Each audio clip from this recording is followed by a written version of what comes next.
यश्छन्दसा वृषभो विश्वरूपः छन्दोभ्योऽध्यमृतात् सम्बभूव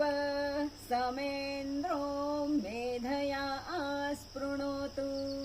अमृतस्य देवधारणो भूयासं शरीरं मे विचर्षणं जिह्वा मे मधुमत्तमा कर्णाभ्यां भूरिविश्रुवं ब्रह्मणः कोशोऽसि मेधया पीहितः श्रुतं मे गोपाय ॐ शान्तिः शान्तिः शान्तिः ॐ मेधा देवी जुषमाणा न आगाद् विश्वाची भद्रासु मनस्य माना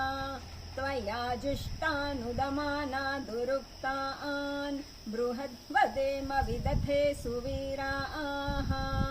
त्वया जुष्ट ऋषिर्भवति देवी त्वया ब्रह्मा गतश्रीरुतत्वया त्वया जुष्टश्चित्रं विन्दते वसुसानो जुषस्वद्रविणो न मेधे मेधां म इन्द्रो ददातु मेधान् देवी सरस्वती मेधां मे अश्विनाबुभावा धत्तां पुष्करस्रजा अप्सरासु च या मेधा गन्धर्वेषु च यन्मनः दैवीं मेधा सरस्वती सा मां मेधा सुरविर्जुषताग स्वाहा आमां मेधा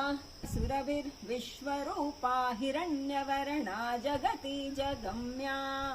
ऊर्जस्वती पयसा पिन्वमाना सा मां मेधा सुप्रतीका जुषन्ताम् मयि मेधां मयि प्रजां मयि अग्निस्तेजो दधातु मयि मेधां मयि प्रजां मयि इन्द्रियं दधातु मयि मेधां मयि प्रजां मयि सूर्यो भ्राजो दधातु ॐ शान्तिः शान्तिः शान्तिः।